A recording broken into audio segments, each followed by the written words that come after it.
Kira-kira anak-anak itu terpapar paham radikalisme biasanya dari mana? Yang ngajar. Yang ngajar. Sing ngajar sapa tak ajar lah kowe? Bukan. Biasanya anak-anak itu sekarang begini. Kurikulum sekolah bagus. Orang tua nasihatnya bagus, kok masih ada yang terpapar itu dari mana? Dari medsos. Lihat potongan video ngaji di TikTok dari ustadz-ustadz yang keras dan lain sebagainya. Makanya anak-anak medsosnya ini harus difilter. Kita tuh kadang-kadang lucu Pak, ada kiai berperilaku, mosok kiai kaya ngono, loh, lah kudune kaya ngopo? Standar kiai ki ra kudu manut cangkemmu. Mula mosok kiai ngono, lah kowe ra kiai kok ngandani kiai. Podo karo wingi, Denny Rabi karo Bella. Kok nikahnya tidak dengan happy asmara? Jodoh itu di tangan Tuhanmu, orang mertua karepe raimu. Kopi ditanam di pinggir kali, ayo berpikir tentang negeri ini. Kalau bukan kita siapa lagi? Kalau bukan kita. Bismillahirrahmanirrahim. Assalamualaikum warahmatullahi wabarakatuh. Keluarga besar MANU 08 Pageruyung Kendal duwe gawe, tepuk tangannya mana yang meriah? Luar biasa. Pada kesempatan hari ini alhamdulillah kita amat sangat bersyukur bertemu dalam satu acara. Tahu nggak acaranya apa?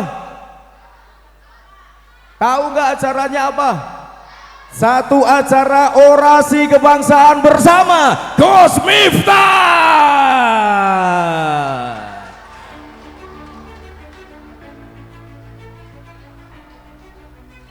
Yang alhamdulillah pada kesempatan hari ini sebelum dibukakannya satu acara yang alhamdulillah juga panjenenganipun Yai Haji Miftah Maulana Habibur Rahman sinawak wonten ing margi lagi dalam perjalanan. Mudah-mudahan nanti bisa memberikan tausiah, bisa memberikan satu apa makna artikulasi dari orasi tersebut. Namun sebelum itu dari keluarga besar MANU 08 Pageruyung akan memberikan satu ulasan beserta pembukaan, juga nanti ada pembacaan qiraatul Quran yang mana pembukaan dulu dengan membaca Al-Fatihah bersama-sama nggih. Bismillahirrahmanirrahim. Ila hadratin Nabi Mustafa Muhammad Rasulillah sallallahu alaihi wasallam fil safaati Al-Fatihah. A'udzubillahi minasyaitonir rajim. Bismillahirrahmanirrahim. Alhamdulillahirabbil alamin arrahmanirrahim maliki yaumiddin. Iyyaka na'budu wa iyyaka nasta'in ihdinas siratal mustaqim siratal ladzina an'amta 'alaihim ghairil maghdubi 'alaihim waladdallin. Rabbi firli wali walidayya wali jamil muslimina amin. Tepuk tangan sekali lagi yang meriah. Al Mukarram Ibnul Mukarram Romo Yai Haji Miftah Maulana Habibur Rahman. Beri tepuk tangan yang luar biasa. Ini pun Al Mukarram Yai Haji Miftah Maulana Habibur Rahman.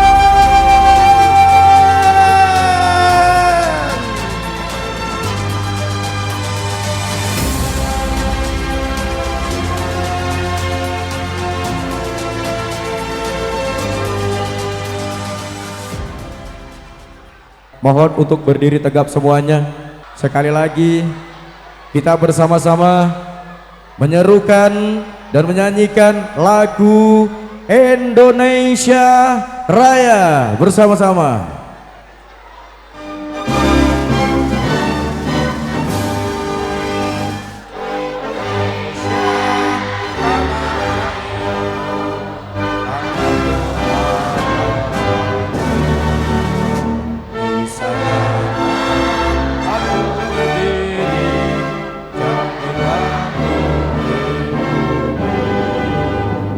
Indonesia kebangsaanku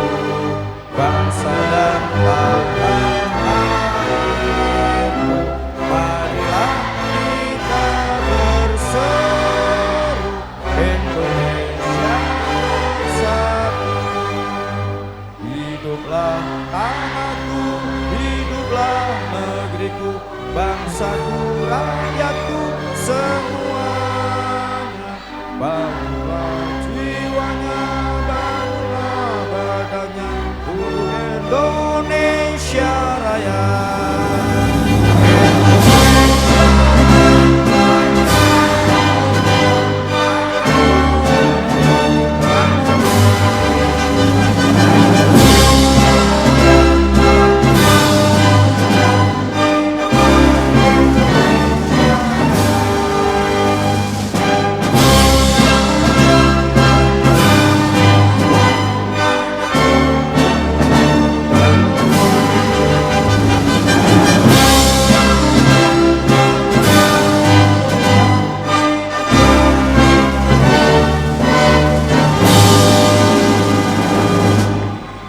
Hadirin dimohon duduk kembali.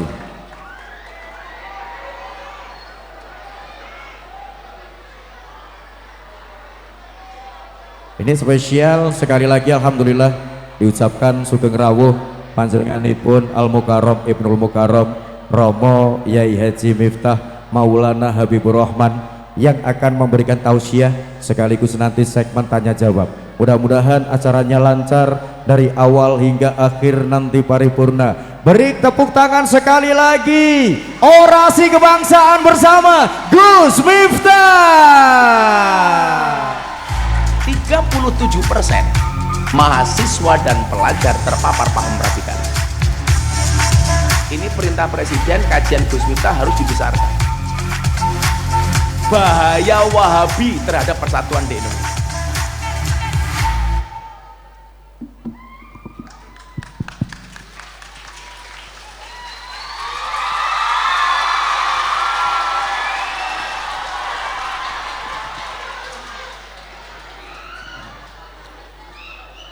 Assalamualaikum warahmatullahi wabarakatuh.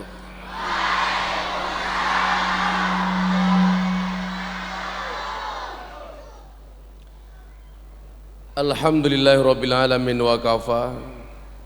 Assalatu wassalamu ala Sayyidina Muhammadinil Mustafa wa ala alihi wa sahbihi ahli sidqi wal wafa.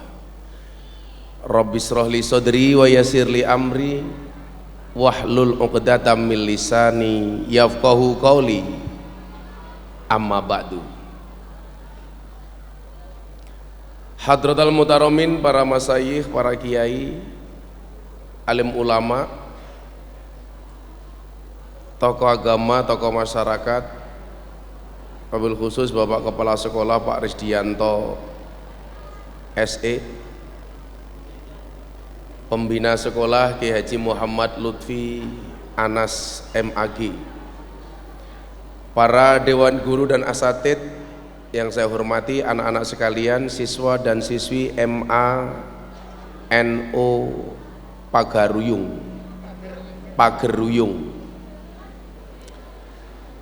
Bunyi hujan adalah tik tik tik, dingin angin sejuk rasanya. Ada banyak gadis yang cantik, tapi hanya orang Kendal yang aku cinta.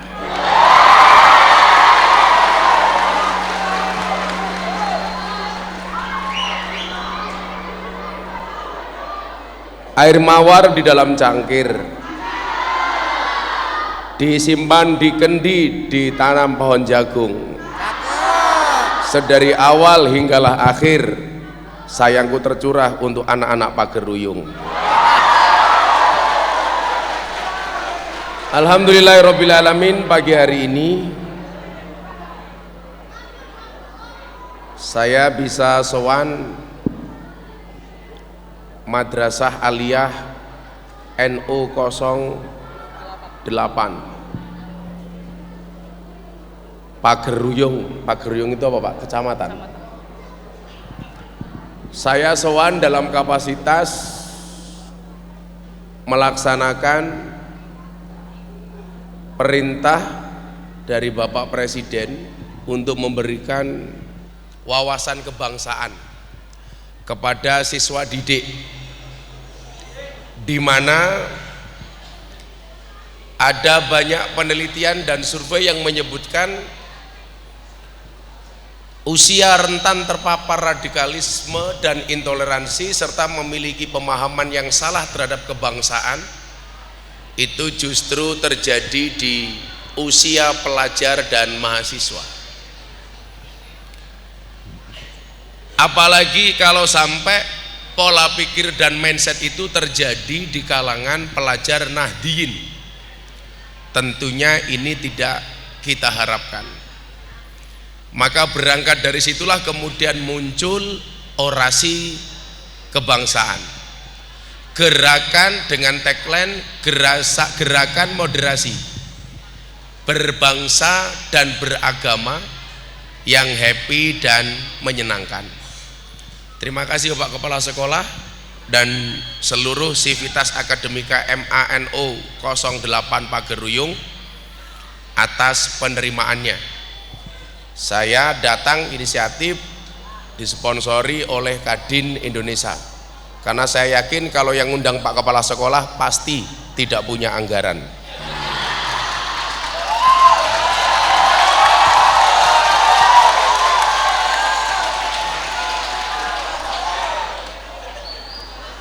Nggak usah bilang pun sudah kelihatan. Adik-adik sekalian, kita hari ini berada di bulan Muharram yang ditandai dengan berpindahnya Kanjeng Nabi Muhammad SAW dari Mekah ke Madinah, yang kemudian kita kenal dengan peristiwa hijrah. Ada 6 semangat dari hijrah yang harus kita ketahui pertama. Yang pertama adalah i'tiqadiyah, kemudian adalah i'tiqadiyah, ta'abudiyah, kemudian akhlakiyah, akliyah, usrawiyah, dan ijtimaiyah. 6 semangat ini yang harus kita pahami, mengerti, dan dicun up di bulan Muharram ini. Yang pertama kita berbicara tentang i'tiqadiyah.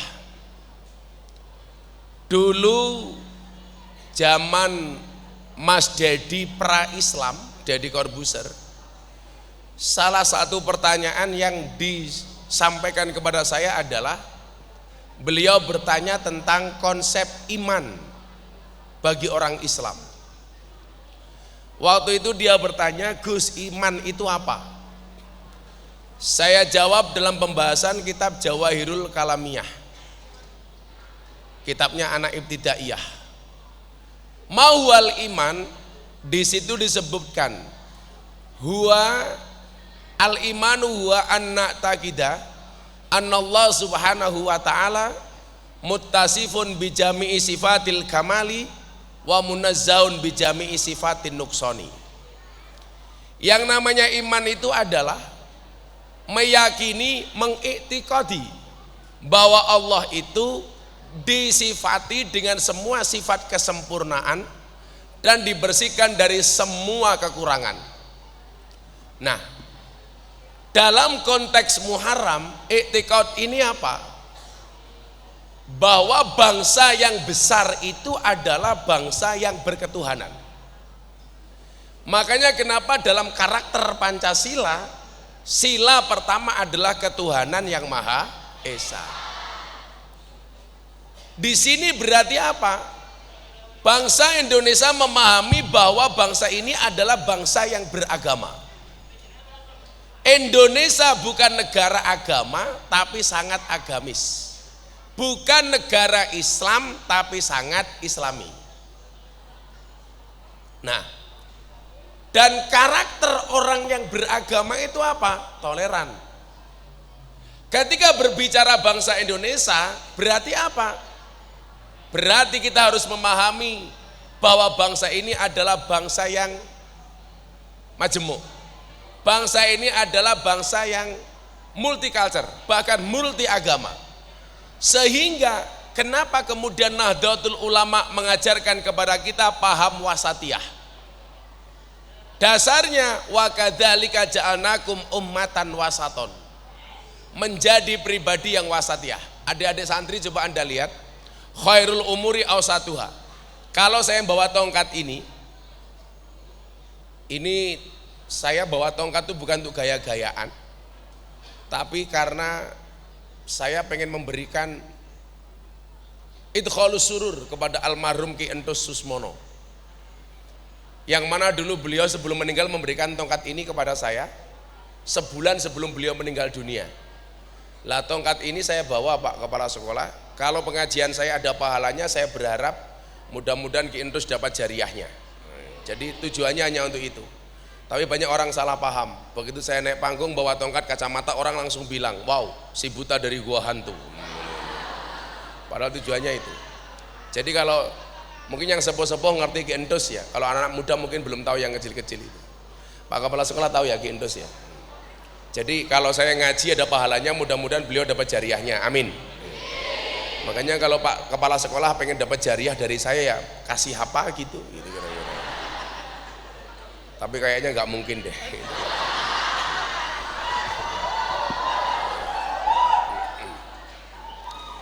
Yang namanya wasatiyah itu begini, wasat itu tepat di tengah-tengahnya. Pola beragama Islam di Indonesia yang paling ideal adalah moderat, wasatiyah. Tidak ekstrim kanan, tidak ekstrim kiri, tidak terlalu miring ke kiri atau miring ke kanan. Ini namanya wasatiyah. Nah, i'tiqad dalam hal ini apa? Bagaimana kemudian Kanjeng Nabi Muhammad SAW ketika peristiwa perintah hijrah itu terjadi, Nabi Muhammad yang pertama memahami betul bahwa perintah ini dari Tuhan. Makanya gak ada la syakka, tidak ada keraguan, la roiba. Ini perintah Tuhan, ya harus saya jalankan. Makanya begitu beliau hadir, tindak dari Mekah ke Madinah, gak ada keraguan apapun. Nah, karakter anak bangsa hari ini harus punya i'tiqad yang besar. Karena apa? Zaman yang kita hadapi hari ini sangat-sangat ekstrim, sangat-sangat berbeda dibandingkan masa kecilnya dulu Bapak Kepala Sekolah Risdianto SE, sarjana mosok edan SE soyo edan.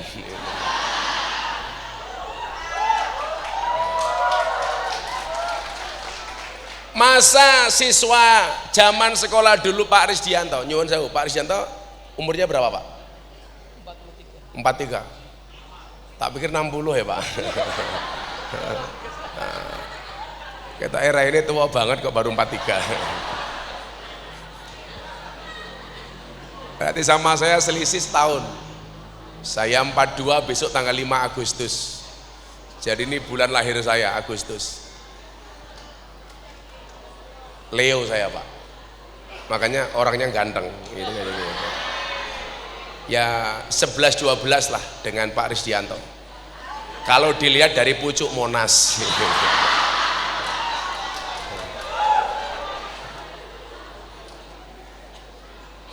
Apa bedanya Gus Miftah sama Pak Risdianto? Sama-sama gemuk. Bedanya kalau saya gemuk rekeningnya, Pak Risdianto gemuk perutnya gitu.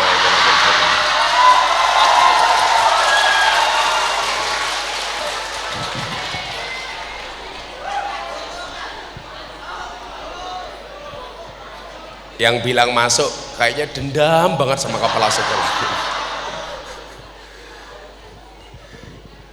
Dulu zaman Pak Risdianto, zaman saya itu teknologi umpamanya itu belum sedahsyat sekarang. Saya hakul yakin zaman Pak Risdianto SMA itu belum ada HP. Saya itu pegang HP selesai kuliah. HP yang antenanya tinggi. Dulu itu HP cuma 2. Kalau jenis kelaminnya cowok sama cewek. HP cewek ada HP Nokia Kolopaking. HP cowok ada Siemens. Yang anak-anak generasi sekarang nggak tahu. Siemens. Waktu itu belum ada iPhone, belum ada BlackBerry, Nokia Pak ya. Nokia itu dulu kalau Anda ingat slogannya apa? Connecting the people. Jadi mendekatkan yang jauh. Tapi hari ini fungsinya sudah berubah lagi gadget ini. Kalau dulu mendekatkan yang jauh, kalau sekarang menjauhkan yang dekat. Pak Risdianto sama istrinya di kamar, Pak Risdianto pegang HP, istrinya pegang HP. Istrinya Pak Risdianto chatting sama siapa, Pak Risdianto buka channel apa. Padahal di ruangan yang sama. Jadi istrinya traveling, Pak Risdianto juga traveling kemana-mana. Nah, sekarang mbah-mbah saja masih punya Facebook, Bu. Saya punya follower Facebook itu usianya 60 tahun. Karena memang Facebook itu usianya agak matang. Beda dengan TikTok, itu Gen Z. Kalau Instagram itu anak-anak milenial. TikTok rata-rata Gen Z. Kalau Facebook, bapak-bapak ini rata-rata Facebook. Nah ini ada mbah-mbah usia 60 tahun. Jam 11 malam update status. Janda dia. Apa statusnya? Ada enggak yang mau jadi imamku? Wow. Padahal janda usia 60 tahun. Akhirnya saya komentari, ada mbah, sinten Gus? Israel.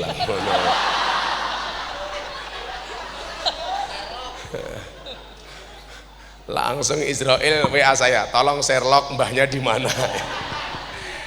Modar.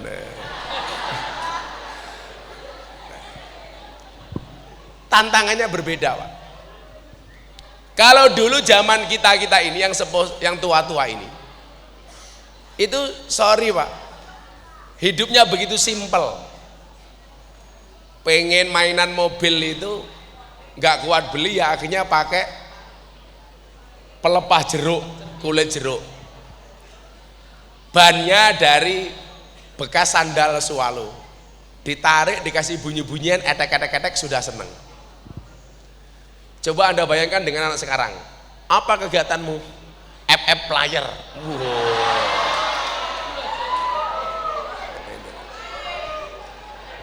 Urusan belanja umpamanya, dulu ibu-ibu pengen beli jilbab satu saja harus ke pasar.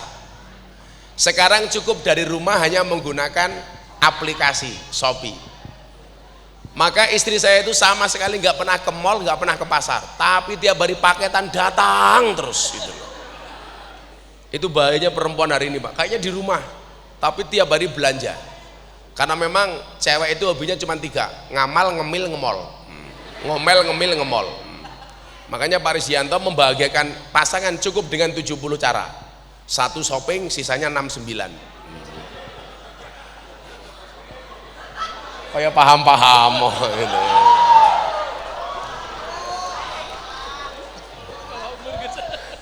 Nah, sing di bawah umur nggak tahu, sing tua ya ora ngerti gitu.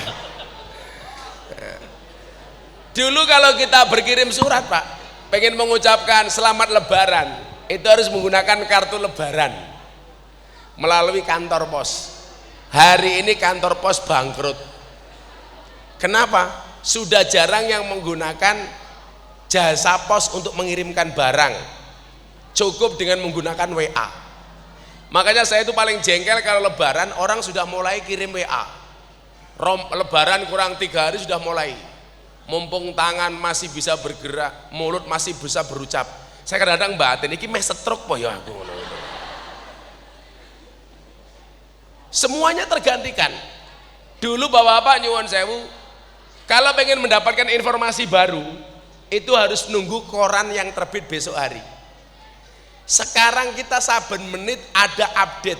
Buka detik.com, semua berita bisa terupdate. Kalau dulu ada menonton bola malam jam 2 malam Liga Champion, kita pengen tahu ulasannya nunggu berita besok hari. Sekarang Pak cukup buka TikTok, semuanya sudah muncul di situ. Artinya apa? Zaman berubah begitu cepat. Yang nggak boleh berubah apanya Pak? Iktikadnya, keyakinannya. Jangan sampai perubahan ini kemudian juga merubah iktikad kita. Itu yang kemudian diajarkan Nabi. Yang pertama, begitu beliau berangkat meyakini bahwa di balik perintah hijrah ini pasti ada kebaikan. Dan ternyata saya mencatat yang mendapatkan ujian seperti Nabi Muhammad itu hampir semua nabi top itu dapat ujian yang sama dengan ujian yang berbeda, dengan model yang berbeda.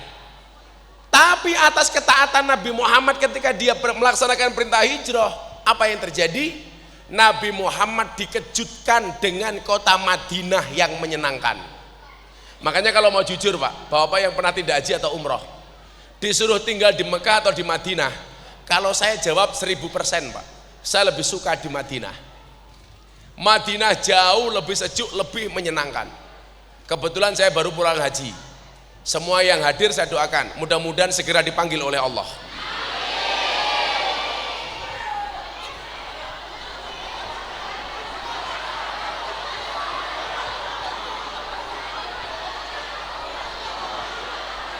Baru sadar. Wong rampung cangkeme wis amin.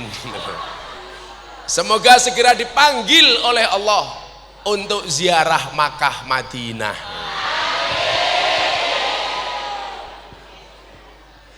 Jadi bagaimana kemudian Madinah itu mengejutkan Nabi? Maka kemudian saya mencatat apa? Kejutkanlah Allah dengan amalmu, maka Allah akan mengejutkanmu dengan keakbarannya. Madinah. Makanya kenapa hari ini kalau ada orang mengatakan mudah-mudahan jadi kampung yang madani, karena merojeknya kepada Madinah yang sangat menyenangkan. Kota yang tidak pernah gelap, karena siang maupun malam pasti dia bercahaya. Itulah yang disebut dengan Madinatul Munawwarah. Demikian juga dengan kasus nabi lain, umpamanya Nabi Ibrahim ketika diperintahkan untuk menyembelih Ismail, munculnya apa Pak? Ketaatan, i'tiqad, ini benar perintah dari Allah. Beliau melaksanakan perintah Allah tidak menggunakan logikanya, tapi menggunakan hatinya. Walaupun berat untuk memotong anaknya Ismail, dia lakukan. Dan ternyata Allah kejutkan kejutkan Ibrahim dengan leher Ismail diganti dengan seekor domba. Maka saya matur, kenapa saya mengatakan hewan terbaik itu domba? Sampai Habib Lutfi itu usia 76 tahun masih makan daging kambing. Karena Allah takdirkan domba kambing itu adalah hewan terbaik di dunia. Buktinya apa? Leher Ismail tidak diganti dengan seekor unta. Leher Ismail tidak diganti dengan sapi. Tidak diganti dengan yang lain, tapi diganti dengan domba. Kalau ada hewan yang lebih baik daripada domba, pasti Allah akan menggantikan leher Ismail dengan hewan terbaik. Maka saya bilang Pak, orang-orang kita itu nggak berani makan daging domba, itu dulu karena mindset penjajahan Belanda. Belanda itu punya program sapi dibawa ke Indonesia, pengen menggantikan kedudukan kambing di Indonesia dengan mengatakan apa? Daging kambing itu darah tinggi lah, daging kambing itu banyak penyakit lah. Ternyata tidak. Buktinya orang Arab itu kalau makan kambing Bu tiap hari, tapi kasus darah tinggi dan stroke di Arab Saudi itu kecil. Kenapa di Indonesia banyak orang kena darah tinggi? Yang salah bukan kambingnya, tapi cara masaknya. Darah tinggi itu kalau Pak Risdianto makan daging kambing, makan sate, selesai makan dikasih tagih bayar. Lah itu dia langsung darah tinggi gitu loh. Kambing itu penyakitnya cuma satu Pak, penyakit mah. Begitu Pak Risdianto makan sate kambing, pulang langsung mamah lah itu loh. Penyakit mah. Nyatanya Habib Lutfi itu Pak, itu masih makan daging kambing sampai sekarang. Kalau makan sama saya pasti kambing. Pasti kambing. Memang sunnahnya Nabi Muhammad itu kalau makan daging kambing kaki depan bagian kanan. Ternyata setelah dicek secara medis paling rendah kolesterol. Cuman saya pesan satu, kalau Anda diundang akikoh ya rasa takon. Iki sing disuguhke aku sikil ngarep apa ora? Ya matamu kuwi gitu loh. Karek mangan dadak takon gitu. Takon itu. Satu lagi saya contohkan etikot Nabi Musa alaihissalam. Nabi Musa ini kan hanya anak angkat dari seorang raja kafir namanya Fir'aun. Tidak hanya kafir, dia ngaku Tuhan. Awal mula pertemuan Fir'aun dengan Musa ketika Musa masih bayi. Ketika ada undang-undang di kerajaan Fir'aun, bayi yang lahir dalam jenis kelamin laki-laki harus dibunuh. Karena menurut dukun kepercayaan Fir'aun, bayi ini akan menjadi kompetitor untuk kekuasaan Fir'aun. Jadi salah satu karakter Fir'aun itu apa, Bu? Percaya dengan dukun. Makanya hari ini kok masih ada orang percaya dengan dukun, saya curiga. Jangan-jangan cucunya Fir'aun. Nah, mana nggak boleh percaya? Saya itu pernah dilaporkan ke kantor polisi oleh Persatuan Dukun Republik Indonesia, PDRI, HPI, Persatuan Dukun Republik Indonesia, atas podcast saya bersama Atta Halilintar yang membahas tentang perdukunan. Atta tanya sama saya begini, Gus, kenapa dukun itu dipanggil orang pinter? Saya jawab, ya dukun itu dipanggil orang pinter karena yang datang orang goblok. Dia tanya lagi, kenapa dukun itu dipanggil paranormal? Karena yang datang orang abnormal. Cara-cara membedakan kiai sama dukun itu gampang kok Pak. Kamu bisa lihat saya enggak? Saya kira-kira ada yang jaga enggak?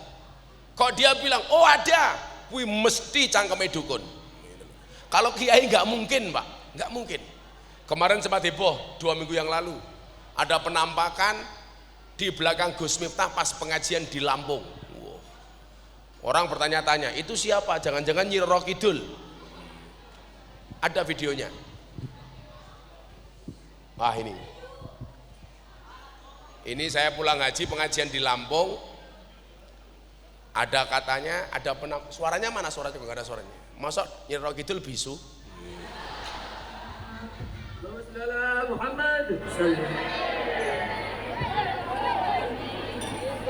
Itu Gus Miftah wahnya ada sosok Gus Miftah wahnya Gus Miftah rohnya sosok yang rekam anak umur 9 tahun, santrinya Pak Kiai Imam Suhadi, ketua PCNU Lampung.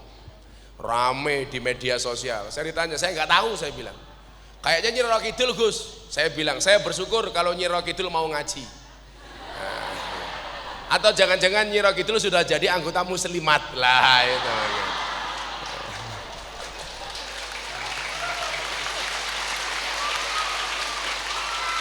Kan nanti keren. Pengajian di Segoro Kidul.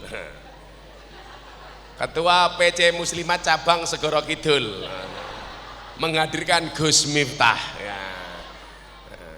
Dengan Risdianto sebagai korbannya.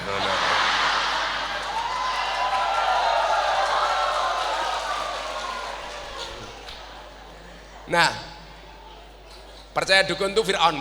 Lah saya dilaporkan ke polisi Pak, gara-gara saya bilang itu. Maka saya bilang sama Atta, tak kamu gak usah percaya. Saya bilang kalau memang dukun itu bisa, mampu, seharusnya Bu, istrinya dukun itu kan paling cantik Pak. Wong dukun itu pekerjaannya apa? Jual pelet dan pengasian. Tapi faktanya banyak dukun punya istri cangkeme merongos gitu loh. Ya kan berarti dia nggak laku Pak peletnya. Dukun itu jualnya apa? Penglaris. Kalau memang dia punya penglaris, mbok dodol warung dewe. Nyatane dia malah dibongkar kedoknya malah takut nggak laku. Lah penglarismu nggih apa goblok? Tak bilang. Kalau memang dukun itu tahu nomor Pak, kenapa nggak dibeli sendiri? Kenapa nggak tembus? Maka saya bilang manusia itu mampu bukan karena dia mampu, tapi karena dimampukan oleh Allah yang maha mampu. Sama dengan dokter, kalau memang dokter itu mampu, seharusnya dokter itu badannya paling sehat Pak.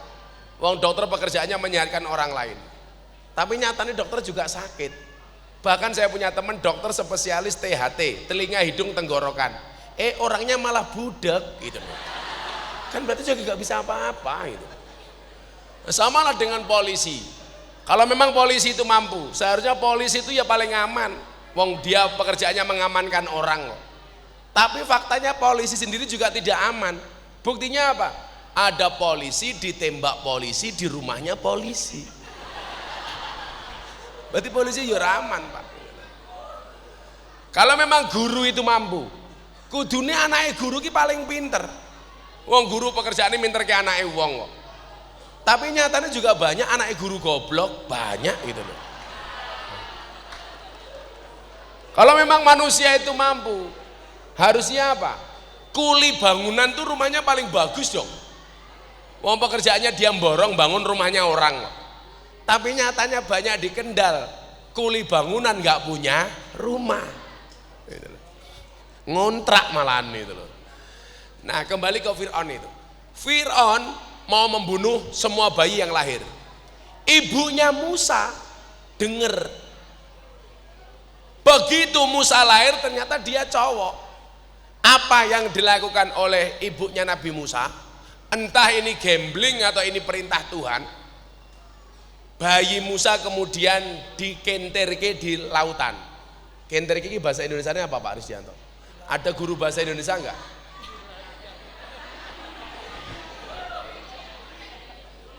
Kenterke itu apa? Setahu saya kalau hanyut itu posisinya di bawah air. Kalau di atas air orang Jawa mengatakan kenter. Oh, kata beliau dikelekkan. Saya itu kan punya acara TV nasional. Ya kadang-kadang saya diketawakan sama teman-teman saya gara-gara itu. Ngomong bahasa Jawa yang susah dicari Indonesianya. Contoh, Pak Risdianto punya uang cuman 100.000. Itu bahasa Jawanya apa Pak? Sakmung-munge. Bahasa Indonesianya apa Pak? Masa ya sehanya-hanyanya kan nggak mungkin itu. Nguyuh anyang-anyangan. Apa bahasa Indonesianya? Masa kencing tawar menawar Bu? Ya enggak. Nguyuh anyang-anyangan bahasa Indonesianya adalah kencing makcerit-makcerit.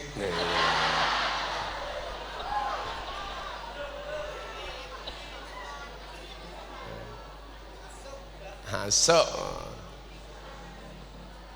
Nah, bayi ini Musa ini kata beliau dikelekkan.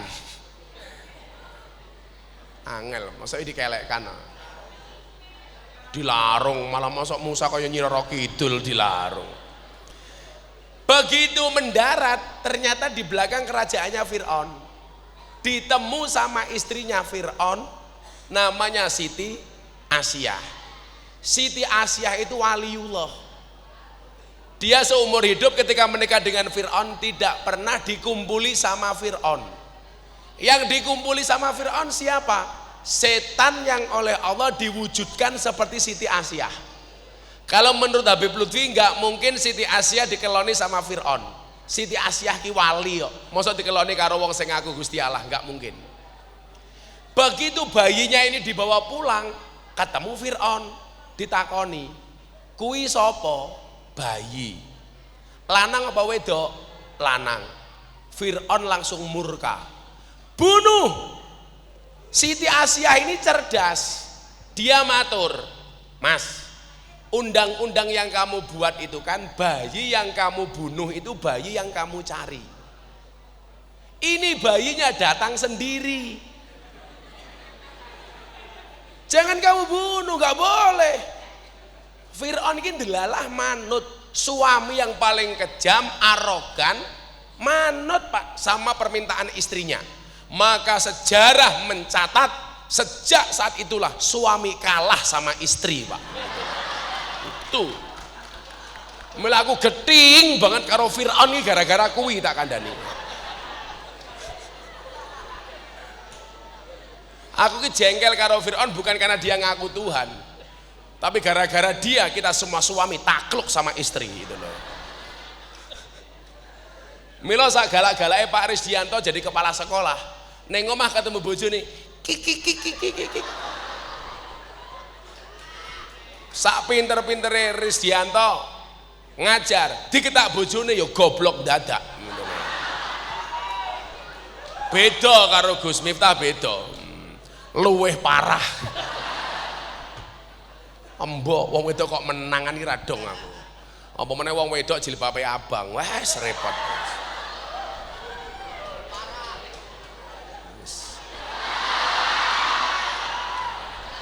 Menangan loh. Beda lah kalau ibu-ibu yang jilbab hijau ini ki luweh nemen.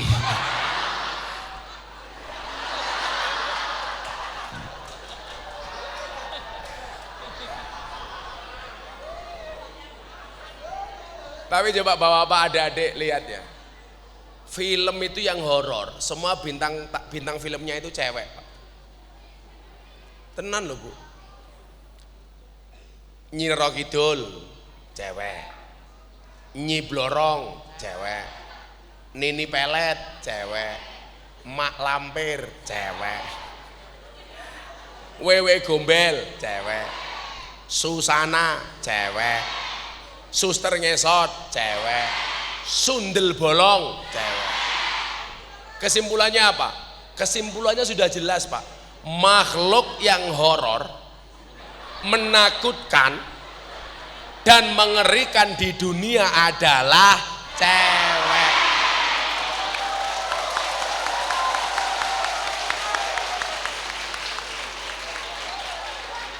Jilbabe abang. Tapi lah film sing lucu-lucu itu rata-rata cowok Pak. Ipin Upin cowok, Shinchan cowok, Dono Kasino Indro cowok, Tom and Jerry cowok, Scooby Doo cowok, Popeye cowok. Berarti apa Le? Jelas makhluk yang lucu dan selalu menghibur serta terus menjadi korban adalah cowok.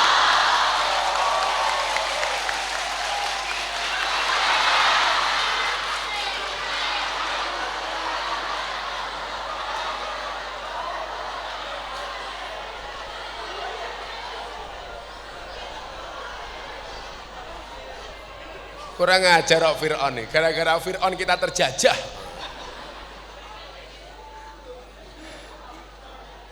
Delalah Fir'aun manut. Singkat cerita, Musa tumbuh berkembang di kerajaan Fir'aun. Sebelum saya lanjutkan, ini ngomong soal toleransi. Bu, boleh nggak kita itu mendapatkan sumbangan, sedekah atau pemberian dari orang non-Islam? Kalau dicari dalilnya boleh itu gampang. Ya dalilnya Musa sama Fir'aun toh. Musa itu sampai dia dewasa yang memberikan nafkah siapa? Kerajaan Fir'aun. Jadi kalau hari ini orang mengatakan menerima pemberian dari orang non-Islam itu tidak boleh, saya meyakini sekecil apapun Abu Lahab itu memberikan uang jajan kepada Nabi Muhammad. Piye-piye pun aneh oh Pak. Ketika Nabi Muhammad masih kecil, kan gak mungkin Pak sing jenenge paman ki belas ramene apa-apa, minimal jeruk siji, apel siji. Artinya apa? Ya Nabi Muhammad pernah diopeni sama Abu Lahab. Begitu lahir saja budaknya dimerdekakan. Ketika Nabi Muhammad kecil, masih anak-anak, gak mungkin Pak. Nabi Muhammad dimusuhi sama Abu Jahal itu kan ketika deklarasi jadi nabi. Sebelum jadi nabi kan gak dimusuhi. Berarti apa? Masa kecilnya Nabi Muhammad itu juga nerima pemberian dari orang kafir. Demikian juga dengan Musa. Musa itu sampai usia dewasa diopeni sama Fir'aun. Berarti apa? Tumbuh kembang darah dan dagingnya Musa itu dari orang kafir. Maka kalau hari ini kita mengatakan orang kafir itu musuh, dari mana? Nabi Muhammad pernah diopeni oleh Abu Lahab. Entah sekecil apapun, Musa juga sama. Nah, begitu sudah dewasa, Allah kasih perintah. Musa, wong iki kudu mau perangi. Kalau Nabi Musa berpikirnya menggunakan logika, nggak berani Pak. Kalah kerajaan, kalah kekuasaan, kalah pasukan. Tapi Musa menerimanya dengan hati Bu. Kemudian apa yang terjadi? Peranglah mereka berdua. Pertanyaan saya, Musa menang apa kalah Pak? Menang apa kalah? Menang. Kalah. Buktinya apa? Musa lari kok menang gimana? Musa lari ketemu dengan laut. Begitu Fir'aun datang, pilihannya cuma dua. Bablas masuk laut, kembali diajar sama Fir'aun. Tapi apa yang membedakan posisi mereka berdua? Yang membedakan posisi mereka berdua jelas. Sebesar-besarnya Fir'aun merasa dirinya adalah Tuhan, selemah-lemahnya Musa di dalam hatinya ada Tuhan. Apa endingnya? Endingnya adalah happy ending. Dia yang di dalam hatinya ada Tuhan bisa mengalahkan orang yang merasa dirinya adalah Tuhan. Apa yang terjadi? Musa dikejutkan dengan lautan yang terbelah dengan tongkatnya. Iktikad Musa membuahkan sesuatu yang manis. Dengan terbelahnya jalan di tengah lautan menyelamatkan Musa dari kejaran Fir'aun laknatullah alaih. Yang terjadi apa? Yang merasa dirinya Tuhan cengep-cengep kecemplung ning segoro. Artinya apa? Kalau kita ngomong iktikad, bangsa Indonesia dan kita semuanya hari ini iktikad kita itu diuji, Pak. Tahun 2022 saya diperintah sama Presiden untuk memberikan ceramah di acara Forum Investor Daily Summit 2022. Acara dihadiri oleh investor-investor dunia, oleh bapak-bapak menteri, oleh bapak presiden. Ini pengusaha dunia ngumpul di Jakarta. Nah, ini yang ceramah.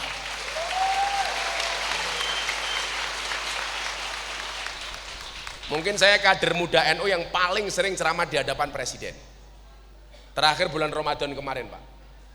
Kalau mau jujur, hari ini saya dapat undangan dari Istana Negara untuk menghadiri istighosah kebangsaan. Saya ditelepon sama Pak Praktik, sama teman-teman panitia, Gus tolong hadir, setiap tahun kok nggak pernah hadir. Saya cek jadwal saya, Kendal, Pati, Demak, Jeporo, 4 lokasi saya hari ini. Kalau seandainya saya berangkat ke Jakarta ke Istana hari ini, saya pasti nggak bisa ke sini, Pak. Kurang apa coba saya dengan orang Pak Geruyung itu. Nah. Nih kalau nggak percaya tak share undangannya ini, tak kirim kamu saya. Dikira saya bohong. Emangnya saya punya wajah pembohong kayak Risdianto? Kan enggak.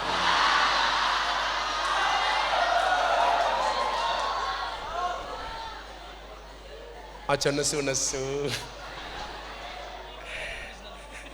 Rapa apa Pak? Sampean tak buling seolah kurus.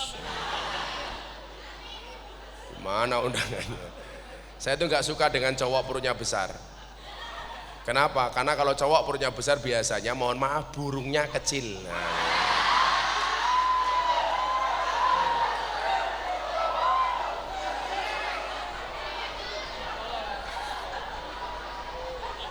Kalau nggak percaya, ayo kita sepil.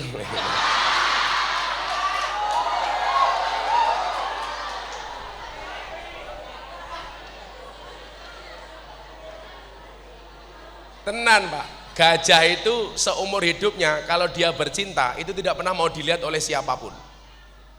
Kenapa? Karena gajah malu, badannya besar, burungnya kecil. Ternyata ada pada diri Risdianto.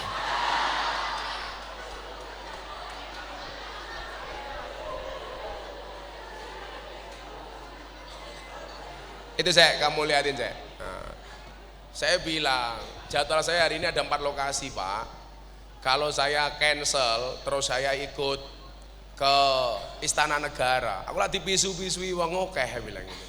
Tapi ini acara sama presiden Gus. Alah aku sering sama presiden. Bukan saya tidak menghormati presiden. Tapi jadwal kayak orang-orang Pantura itu ngundang saya ngaji sudah setahun yang lalu. Kalau hari ini tiba-tiba saya cancel, lah ini di mana saya? Belum. Nah, itu saya cancel, lah dipisu-pisu wong cilik aku. Miftah biajingan nih. Diundang rata kok ya modar aku ayo. Makanya dengan berat hati saya tidak datang. Saya lebih suka dengan MANU 08 Pak Geruyung.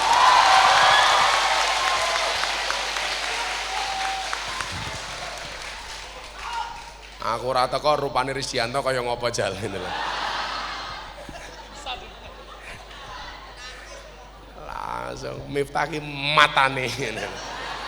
Saya bilang begini ya, kalau kita ngundang Habib Lutfi nggak rawuh, kita nggak berani suudon. Lah sekarang banyak Pak pendai muda itu maunya kayak Habib Lutfi. Kowe ngundang aku ra teko aja mau rasani, ya beda. Habib Lutfi iki wali kok. Habib Lutfi diundang nggak datang, kayak saya semalam sama Pak Diko, Pak Bupati. Beliau nggak datang ya nggak ada yang marah. Coba kalau orang-orang sekelas saya, ya dipisui kok. Jadi ya tahu diri lah. Makanya jadi orang tuh harus sadar diri, sadar posisi, satu lagi sadarai. Ini zikir dan doa kebangsaan Indonesia Merdeka. Tuh. Di Istana Negara, bertempat di halaman Istana Merdeka Jakarta. Sampai Pak Mensesnek lo telepon saya, sorang. Makanya kemarin lucu Pak Prabowo Subianto Menteri Pertahanan datang ke tempat saya, Gus, saya mau minta doa, saya mau nyalon presiden. Oh monggo Pak, bagus, saya dukung. Saya besok kalau jadi presiden tolong Gus Miftah jadi Menteri Agama ya. Saya bilang moh aku jadi Menteri Agama sing seneng MANO sa Indonesia. Ngundang gratisan ora amplopan Titik Risdianto ngerepoti sertifikasi, halah repot.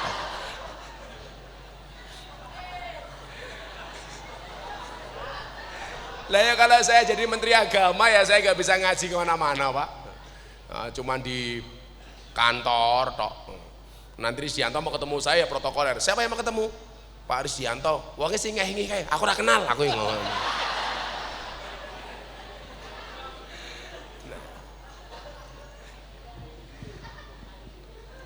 Ini masalah etikot. Akhirnya Nabi Musa dikejutkan. Lah bangsa Indonesia ini harus punya etikot besar. Maka ketika saya ceramah di hadapan presiden yang acara forum investor itu saya bilang, ketika ada ancaman Indonesia tahun 2023 diancam dengan resesi global, isu besarnya.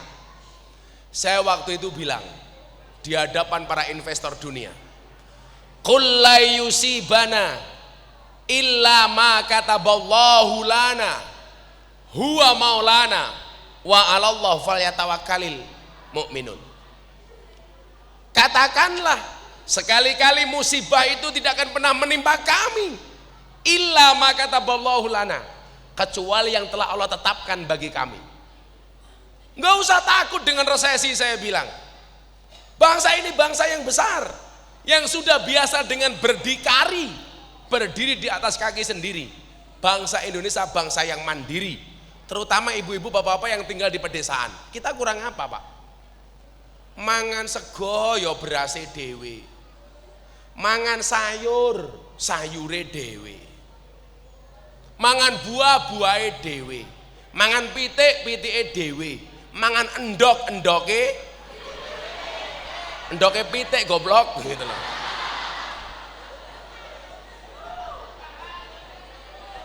Kita nggak perlu takut Pak. Lah, berarti apa? Etikotnya ini yang harus dibenahi. Maka Pak Jokowi waktu itu bilang, bener Gus, bener. Akhirnya hari ini terbukti Pak.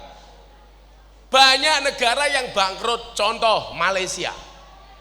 Dulu Malaysia itu diklaim lebih kaya dibandingkan Indonesia Pak. Sekarang Perdana Menterinya Anwar Ibrahim ngundang Pak Jokowi belajar ekonomi Indonesia. Makanya kalau kondisi seperti ini, hari ini banyak orang yang menghina presiden, saya sakit hati. Kayak yang terbaru Rocky Gerung mengatakan presiden Indonesia itu bajingan tolol. Ini mulut sampah. Pertanyaan saya sederhana, apa yang Rocky Gerung sudah lakukan untuk Indonesia? Apa yang dia perbuat untuk Indonesia selain sebagai provokator? Ayo. Saya juga provokator, tapi provokator kebaikan.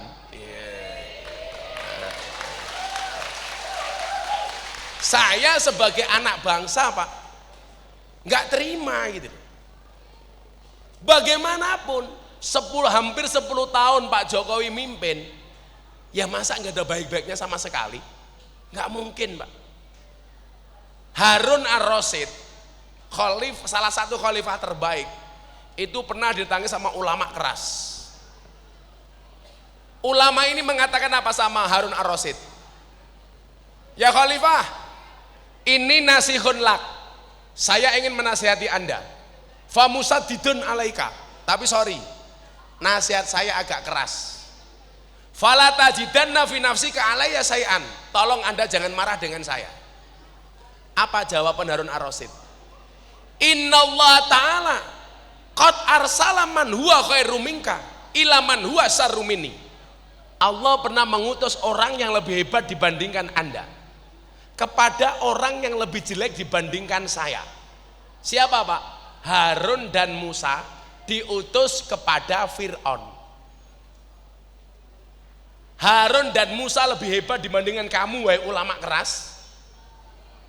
Diutus kepada orang yang lebih jelek dibandingkan Harun Ar-Rasyid. Siapa? Fir'aun. Tapi Anda tahu, kata Harun Ar-Rasyid, apa yang dikatakan Allah kepada Harun dan Musa? Hei Harun, Musa, faqula lahu qawlan layyina. Kamu jangan ngomong keras sama Fir'aun, ngomong sing halus. Pertanyaan saya sederhana, apa Pak Jokowi iki luwih elek tinimbang Fir'aun? Kok kita mengatakan presiden bajingan tolol? Logikanya di mana?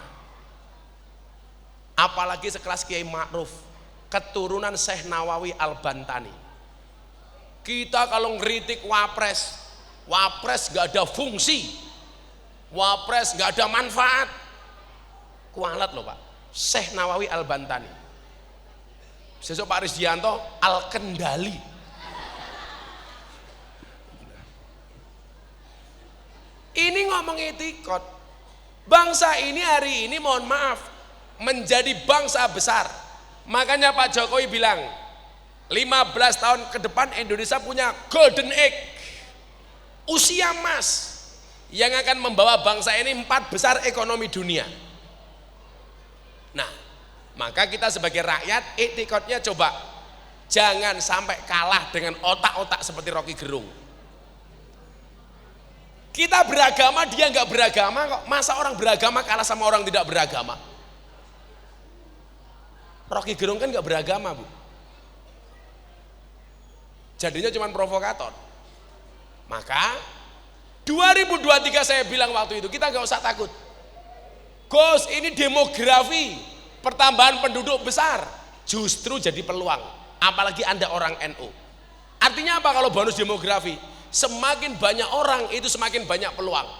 Maka kamu orang NU nggak usah takut. Kalau banyak orang berarti akan semakin banyak orang mati. Kalau semakin banyak orang mati akan semakin banyak tahlilan. Risdianto semakin gemuk ngopo kowe? Tahlilan toh. Mongan mangan, mongan mangan, mongan mangan.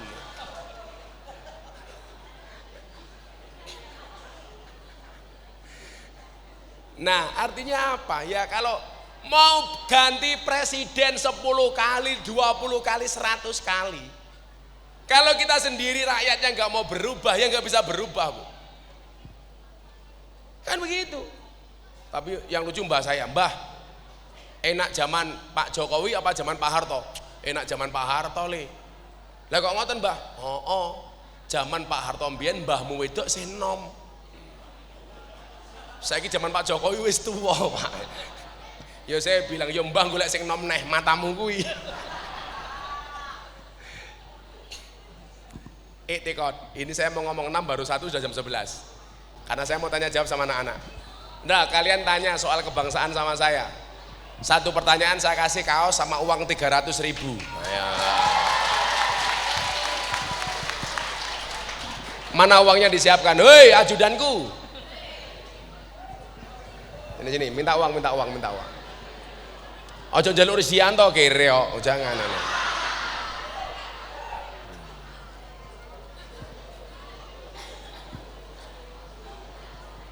Oh, tak siapke duite. Ayo Mas, dipandu tanya jawab. Ya Bu, Bah. Ini saya nyari, Bah. Cowok cewek, cowok 2, cewek 2. Cewek. Bah, mohon izin turun ya, Bah ya. Guru juga boleh. Boleh. Siap. Tak cari dulu, Bah. Siswa dulu. Siswa dulu.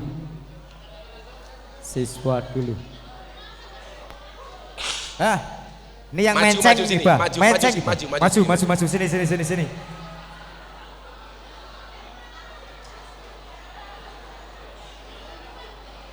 Bah langsung, ceweknya 2. Cewek 2. Cewek sini cewek sini pojok ki. Daripada tulanan HP wae iki. Ki. Berdua sini. Ayo.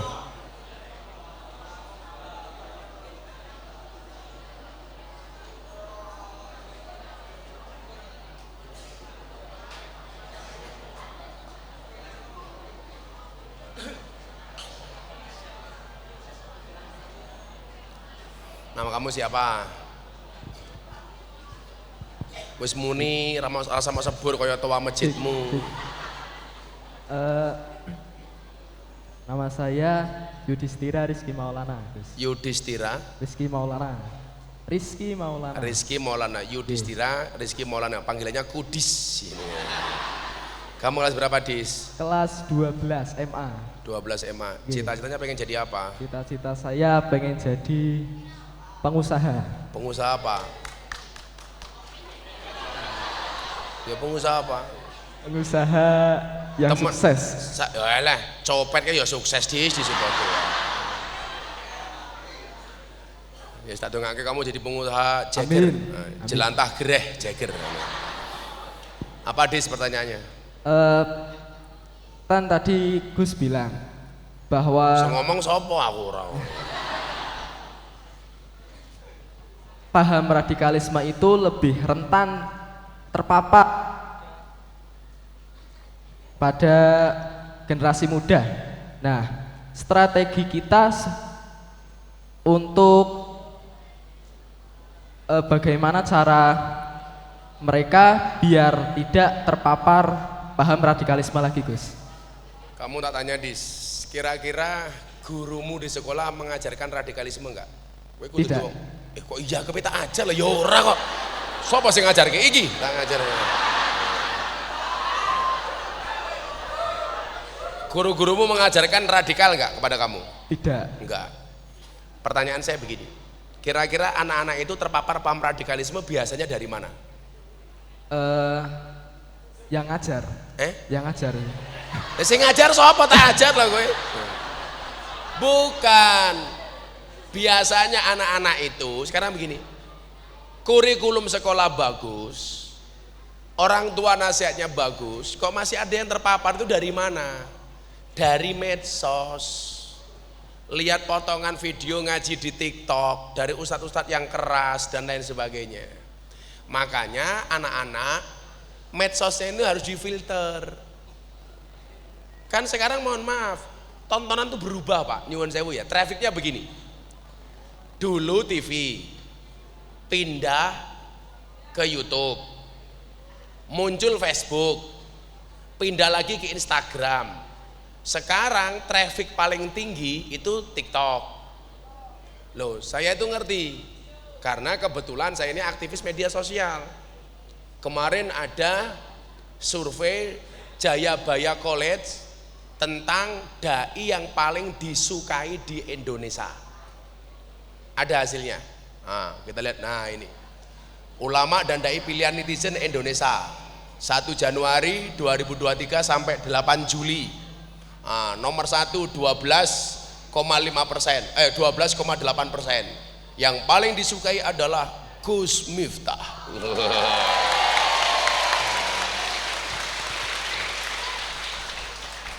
Dulu Pak, dulu 5-7 tahun yang lalu itu yang di atas itu semuanya Ustadz Wahabi Pak, Salafi Wahabi. Sekarang kita bersyukur dai-dai NO itu bisa diterima dengan baik. Cuman persoalannya begini, kenapa orang-orang keras itu mereka begitu semangat, begitu getol?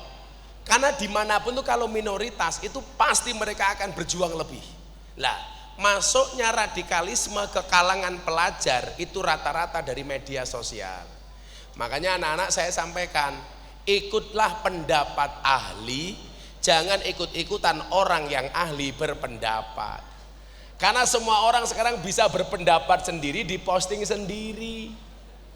Apalagi sekarang jadi viral tuh gampang. Maka Yudis, kalau kamu besok viral saya kasih tahu, viral lah dengan prestasi bukan sensasi. MANU 08 Santri NO. Bakrium. Santri NO itu sebagai problem solver, bukan troublemaker.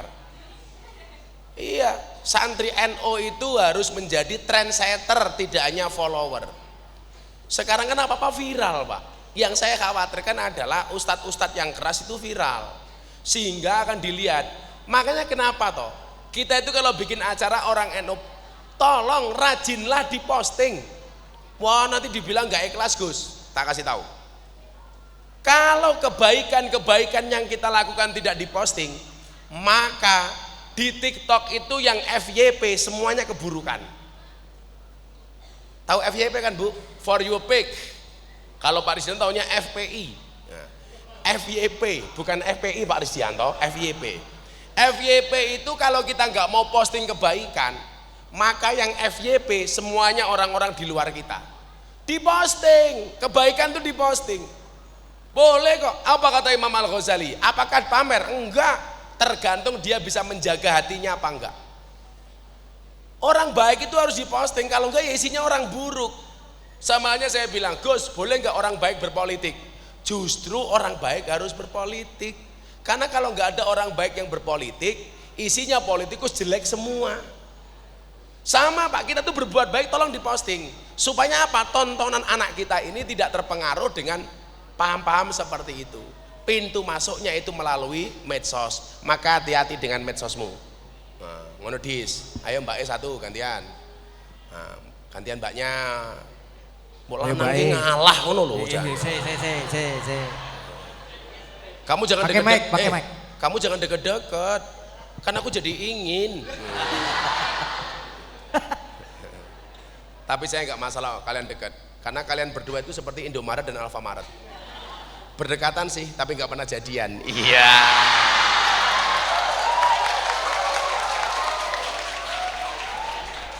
Assalamualaikum warahmatullahi wabarakatuh. Waalaikumsalam. Namanya siapa? Nama saya Alimatus Sofa Maulida. Siapa? Alimatus Sofa Maulida. Halimatus Sofa. Alimatus Sofa. Alimatus Sofa. Alimatus Sofa. Maulida. Maulida. Kamu lahirnya bulan Maulid? Oh, mesti ketok. Rupamu kayak takir. Kelas berapa, Nduk? Kelas 12. Kelas 12. Cita-citanya pengen jadi apa? Pengen jadi istrinya Yudis? Iya. Santai, Dis. Kalau jodoh pasti ketemu. Kalau tidak jodoh pasti bertamu. Pengen jadi apa, Nduk? Cita-citanya pengen jadi apa? Pengen bisa menguasai bahasa Arab lebih dalam lagi. Apa? Saya menguasai bahasa Arab katanya Pak. Dan Pengen- lebih bisa memperdalam lagi. Kenapa kok pengen menguasai bahasa Arab? Suka aja. Oh, bahasa Arabnya aku cinta kamu apa? Bahasa Arabnya aku cinta kamu apa? Kamu lihat aja, bahasa Arabnya aku cinta kamu apa? Apa bahasa Arabnya aku cinta kamu apa? Katanya pengen bahasa Arab. Apa Mbak Alimah? Ana uhibbuka fillah. Sama-sama. Asik.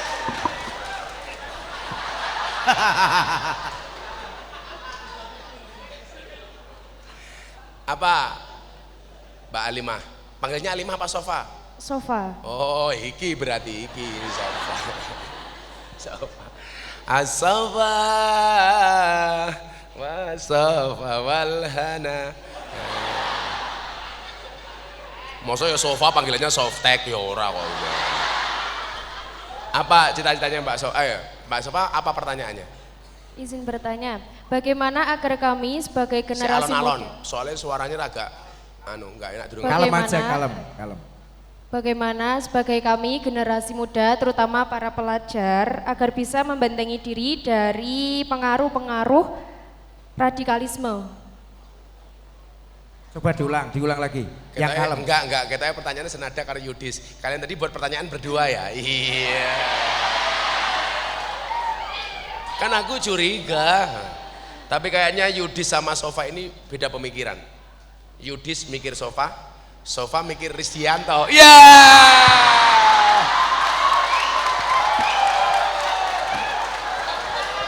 Masuk. Padahal Risdianto mikir jilbab abang. Parah Bos.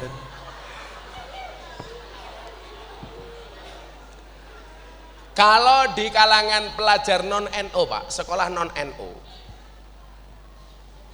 salah satu pintu masuk radikalisme itu melalui rohis. Karena biasanya mereka mendatangkan ustadz dari luar. Aku lah NU nggak khawatir lah. Kalau sekolah-sekolah umum itu Pak, melalui rohis. Rohani Islam, rohis gitu. Nah, salah satu membentenginya apa Mbak Sofa? Jadi begini, pergerakan mereka itu kan luar biasa banget. Bahkan home to home, mereka itu dulu pernah membuat film Pak tentang kekerasan Islam. Bagaimana kemudian memberikan pemahaman akidah mereka. Mereka sampai datangi rumah-rumah Bu, diajak nonton bareng, digawain snack macam-macam. Begitu gigihnya perjuangan mereka itu. Saya pernah ada teman pernah ikut kajian yang keras seperti itu, artis. Saya tanya, kenapa kamu ikut dia? Saya dibayar kok Bah. Kamu dibayar? Iya. Saya itu datang dibayar. Saya bisa membawa teman artis untuk datang, tambah bayaran lagi. Ini menggambarkan betapa mereka begitu kaya secara capital, modalnya mereka besar. Nah, yang perlu kamu lakukan Mbak Sofa, tolong jaga lingkungan pengajianmu. Saya sering bilang begini, orang yang salah pergaulan itu lebih gampang dinasihati daripada yang salah milih pengajian. Orang kalau sudah salah milih pengajian, sukanya mengkafirkan, menyalahkan, membid'ahkan macam-macam, itu dinasihati susahnya minta ampun. 3 hal yang paling susah dinasihati. 1, orang yang salah milih pengajian. Nomor 2, orang yang jatuh cinta. 3, pendukung capres. Wangel dinasihati wes. Nah, kalau salah pergaulan Pak, oh saya ini ahlinya. Makanya kenapa saya dipanggil presiden para pendosa. Rakyatnya siapa? Ya rupa-rupa ini gila ini.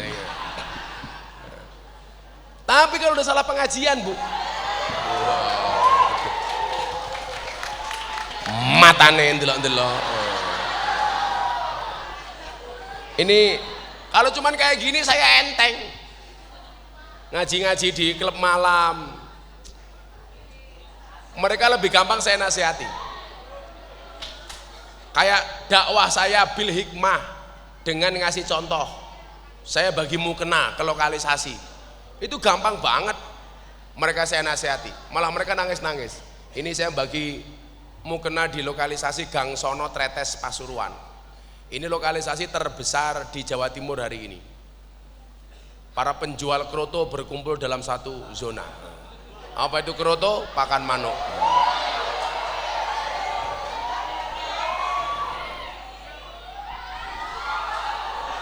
Saya kemarin bagi mukena 580 mukena. Mereka manut Bu. Ramadan mereka nggak pulang. Ya traweh berjamaah di lokalisasi itu. Habis traweh ya kerja lagi. Saya tanya, payu Nduk? Alhamdulillah payu Bah. Loh ini Ramadan, alhamdulillah payu Bah, berkah Ramadan, matamu ya. Ini kalau begini, saya nasihati gampang. Tapi kalau sudah mempunyai paham yang lain seperti Pancasila itu bid'ah, ada tuh artikel yang menyebutkan ini kayak gini nih, Pancasila bid'ah. Orang kafir cinta tanah air, kita cinta Madinah. Segini Pak dinasihati uangane ra omong. Mbok ya kalau cinta Madinah, mbok kowe minggat kono ning Madinah. Cangkemmu golek duit ning Indonesia, urip ning Indonesia. Lu bukan berarti kita nggak cinta Madinah dong. Wong mencintai tanah air itu ajaran Nabi kok. Kalau model-model kayak gitu Nduk susah. Makanya tolong jaga lingkungan pengajian kamu. Itu saja deh yang paling sederhana. Ayo gantian kamu yang paling ngahingih ya kamu. Assalamualaikum warahmatullahi wabarakatuh. Waalaikumsalam. Namanya siapa? Nama saya Muhammad Ridho Aditya. Muhammad Ridho Aditya. Muhammad Ridho Aditya. Ridho Aditya. Aditya panggilannya? Adit. Oh Adit. Oh Adit. Kelas berapa kamu Dit? Kelas 12. 12 semua ya. Cita-cita pengen jadi apa? jadi guru. Guru. Kamu 5 tahun 10 tahun ke depan akan jadi kompetitor Pak Risdianto kamu. Kenapa pengen jadi guru, Dit? Pengen mengajari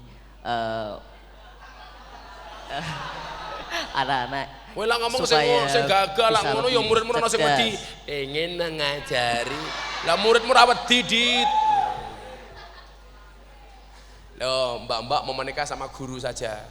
Kalau kamu punya suami guru enak. Masuk kamar kamu ditanya sama suamimu, "Dek, masih ingat pelajaran kemarin?" Kamu jawab, "Lupa Mas." Ayo ulangi lagi ya. Guru dilawan. Sing repot rabi karo dokter. Masuk kamar, "Cuci kaki dulu." Alah kesuwen. Apa, Dit? Pertanyaannya, Dit. Gimana cara generasi milenial halus banget lagi. memilih Gimana? pengajaran Gagah titik yang ngono lho. baik? Ulangi, sing gagah. Gimana cara generasi milenial memilih pengajaran yang baik untuk masa depan? Pengacara. Memilih pengajaran yang baik. Memilih Pengajaran. pengajar yang Sumpah, mumet ndasku. Bagaimana cara pelajar memilih pengajar apa pengajaran? Pengajaran. Pengajaran ki apa takon? Pelajaran loh. Oh, kok pengajaran ki apa? Bapak Ibu jamaah pengajaran.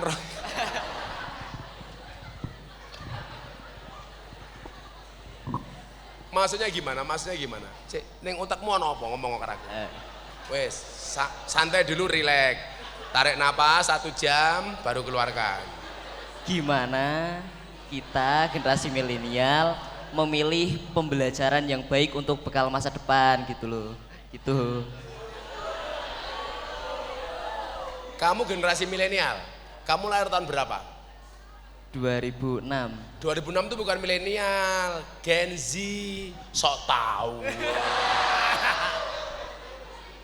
Coba nanti kamu lihat, Gen Z itu yang lahir tahun 95 sampai 2000 berapa. Sebelumnya itu milenial. Lah kalau Pak Risdianto jelas generasi kolonial.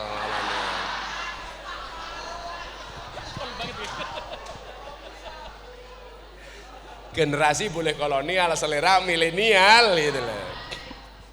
Gini. Fas'alu ahla dzikri in kuntum la ta'lamun. Kalau di dalam kitab taklim itu umpamanya ini, aku iso pengen kuliah apa jurusan apa, itu nggak boleh kita mengambil keputusan dewe. Takon karo guru, minta petunjuk sama guru. Kemarin saya di Mekah ketemu sama Habib Jindan. Beliau mengatakan apa? Saya itu senang Gus Miftah dekat dengan Habib Lutfi. Kenapa, Habib? Murid itu walaupun salah itu bisa benar kalau dia punya guru. Karena nggak mungkin guru itu nggak punya dalil. Tapi murid, kamu bisa salah walaupun kamu benar kalau kamu nggak punya guru. Yang paling celaka itu apa hari ini? Ada kecenderungan orang itu malah suudon sama guru gitu loh. Ada kecenderungan orang itu malah suka nyala-nyalain guru. Hari ini banyak yang kemudian mengkritik guru atas kejanggalan yang dia dapati. Maka saya kemarin cari referensi ini. Qaulal Habib Ahmad bin Hasan Al-Atos fi Majmu' Kalamihi. Habib Ahmad bin Husain Al-Atos beliau mengatakan apa? Wasallim li ahlillahi fi kulli muskilin.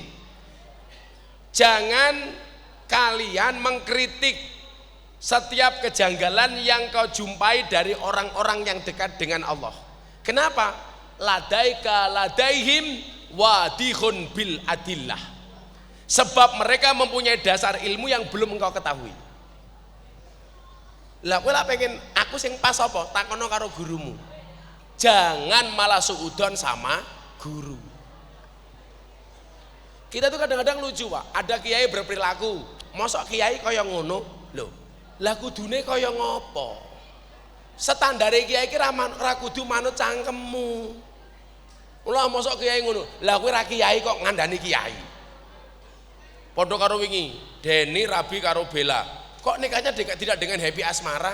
Jodoh itu di tangan Tuhanmu, orang mergo karepe raimu. Wis ngono ele. Kowe takono gurumu, apa sing pas kagem kula? Guru sing mau anggap cedak dhewe sapa?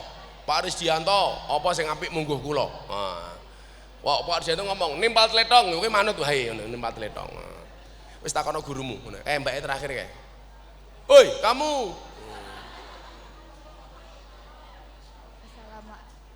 Assalamualaikum warahmatullahi wabarakatuh. Iki ngomong apa ngremeng saiki? Perkenalkan, nama saya Mia Atmariani. Siapa? Mia. Minyak Bariani. Siapa, Dok? Mia. Oh, Mia. Mia kelas berapa, Mia? Kelas berapa? Kamu kelas berapa? 11. Kelas 11. Cita-cita? Perawat. Perawan? Perawat. Perawat, Oh, Bah. perawan. Abah ki lho pengennya perawan wae. Dijaga dari codot-codot rohimakmu. Dengerin, Mas apa itu namanya? Kudis. Percintaanmu boleh gagal, tapi karirmu harus jelas. Kenapa? Karena karir yang jelas akan mengundang cinta yang berkelas. Wah. Masuk, Dik. Kowe mung gara-gara wedokan nangis dis. Jelei. Malah ngomong, kacang rasane gurih. Lah dikacangi, yo perih masih.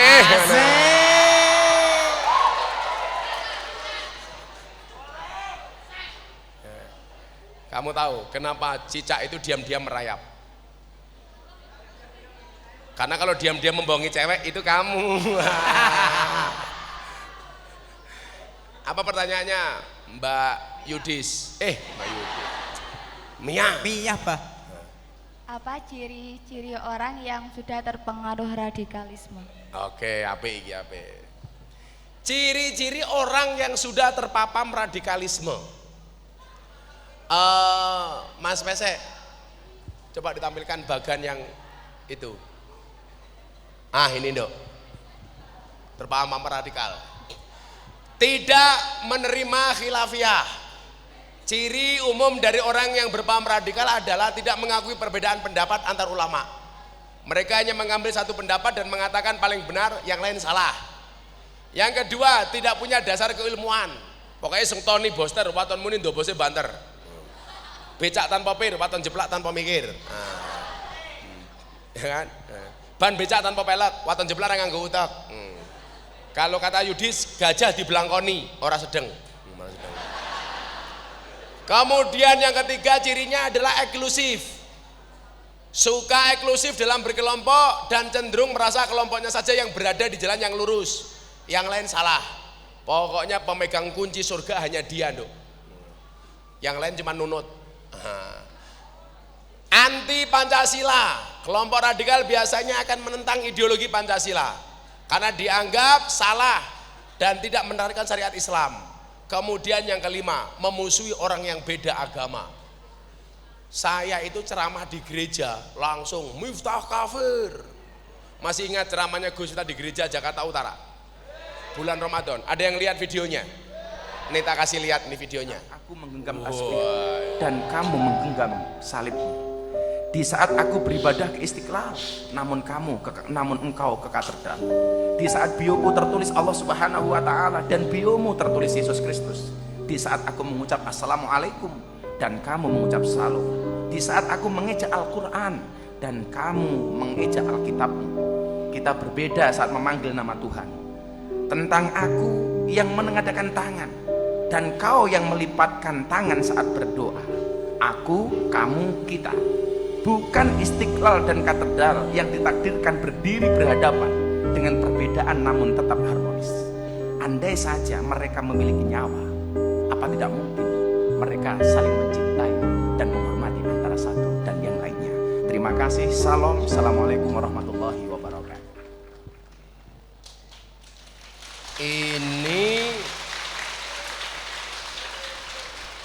Begitu sehari setelah keluar dari gereja, diposting sama Mas Deddy Corbuzier, sehari ditonton 7 juta kali, dikomentari 100.000 kali. Semuanya menghina saya, membuli saya, Miftah kafir. Saya ditanya sama wartawan, gimana Gus? Hurra masalah, sahadat meneh. Repot amat. Sekarang gampang banget ngafir ke wong. Alasannya saya dikafirkan apa? Masuk tempat ibadah agama orang lain. Berarti orang Kendal banyak yang kafir. Karena sering masuk Candi Borobudur dan Prambanan. Mudar aku ya.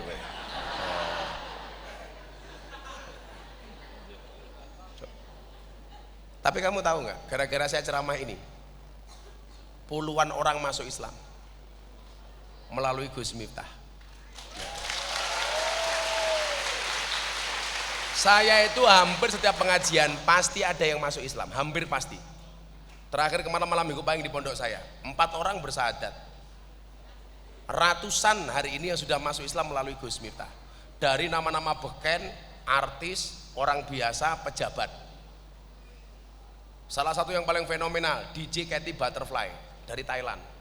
Itu kalau nge-DJ hanya kotangan sama sempakan tok. Dia ketemu saya, Pak, masuk Islam. Nania Yusuf Idol, juara 4 Indonesian Idol tahun 2009, angkatannya Judika. 2011 dia murtad. 2021 ketemu saya. Sebulan masuk Islam. Lah orang yang biasa mengislamkan orang kafir kok dikafir-kafirkan, kan goblok. Sementara kamu hanya mengkafir-kafirkan orang Islam. Dakwahnya Nabi itu mengislamkan orang kafir, bukan mengkafirkan orang Islam. Nabi Muhammad itu lemah lembut, lah hadisnya malah ndalili aku untuk mengkafirkan saya. Dan Anda tahu, gara-gara saya ceramah itu, saya dapat undangan untuk berbicara anti radikalisme dan intoleransi. Siapa yang undang saya? Wali kota Los Angeles, Amerika Serikat.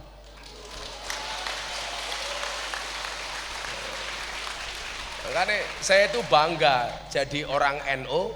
Saya punya guru Mbah Dim almarhum. Mbah Dim itu orang yang sangat membela saya ketika saya dihajar gara-gara ceramah di gereja. Mbah Dim sakit itu saya datang sembuh karena cintanya beliau ke saya. Sampai beliau meninggal nggak sakit lagi. Tanya Gus Alam. Beliau yang selalu membela saya. Beliau mengatakan sama saya apa? Miftah itu role model qalilum minal yakin khairum min kasirim minal ilmi wal amal. Duwene titik tapi yakin manfaat. Beliau bilang, wih, kudune sing rumangsa ngalim ki isin karo Gus Miftah. Gus Miftah sing ora ngalim ya payu manfaat kok. Kowe ngalim ora payu ora manfaat. Loh aku bilang saya, oh Miftah goblok ora apa-apa payu. Kowe ngalim ora payu. Orang ngalim ya bola-bali diundang Pak Presiden. Terakhir saya diundang bulan Ramadan, forum silaturahim ketua umum parpol. Semua ketua parpol, ada Pak Prabowo, ada Caimin, ada Pak Presiden. Saya diminta ceramah di hadapan Presiden. Oh gagah, kon ngimami sholat duhur. Maka jam itu Indonesia dalam genggaman saya. Karena yang mimpin saya bukan Pak Jokowi, mimpin sholat. Pak Jokowi manut sama saya. Saya mau sholat bilang luruskan dan rapatkan softnya di dalam sholat. Pak Jokowi jawab, enggih Gus, bagus.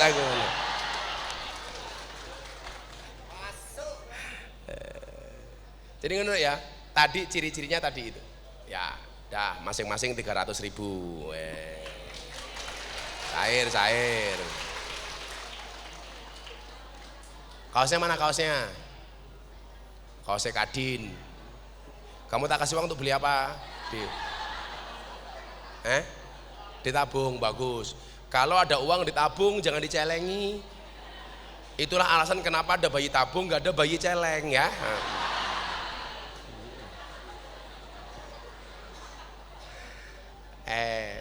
Bebek sofa. Ngapain kowe iki? Malah sing ngadung kowe, nyokekno sofa. Dis, Mas kawin ya? Iya. Masuk, Dik. Kamu berharap ya. Akan datang satu saat kamu akan dipertemukan dengan orang yang tepat yang kedatangannya untuk menetap bukan karena nafsu sesaat. Siapa? Adit lah, Adit. Sesama Bang. Kayak Mbak siapa mau? Mia. Mbak Mia Audina. Kok kamu lagi yang ngasih mas kawin? Gitu loh. Dibuka kaosnya, difoto itu loh.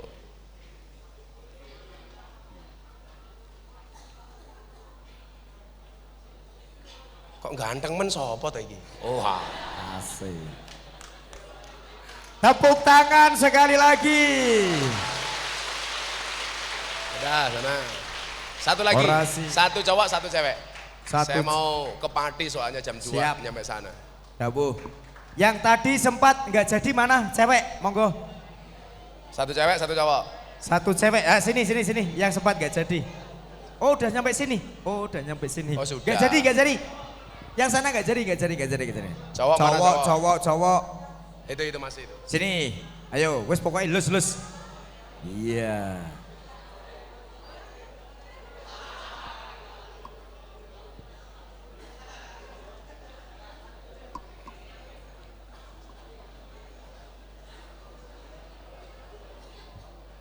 Ya. Ge wes kok malah mic cekel gitu loh. Jenengmu sapa? Nganggo mic, Cuk. Pakai mic, langsung. Siapa? Ahmad Fazal Aufa. Ahmad Fazal Aufa. Faza Alfa. Namamu bagus, tidak sebagus wajahmu ya.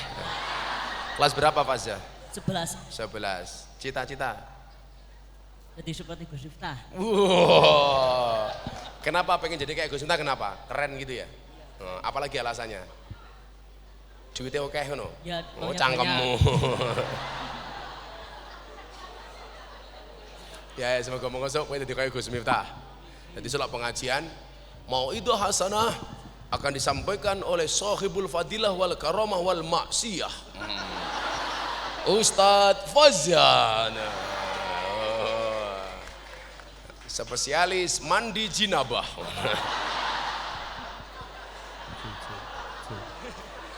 Apa aja pertanyaannya aja?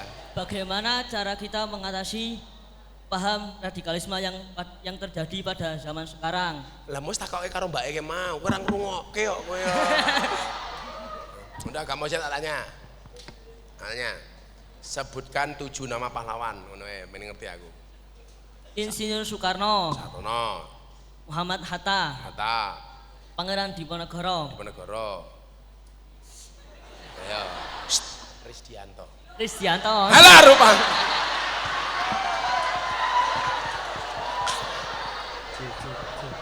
Kayak pahlawan nopo yang ini?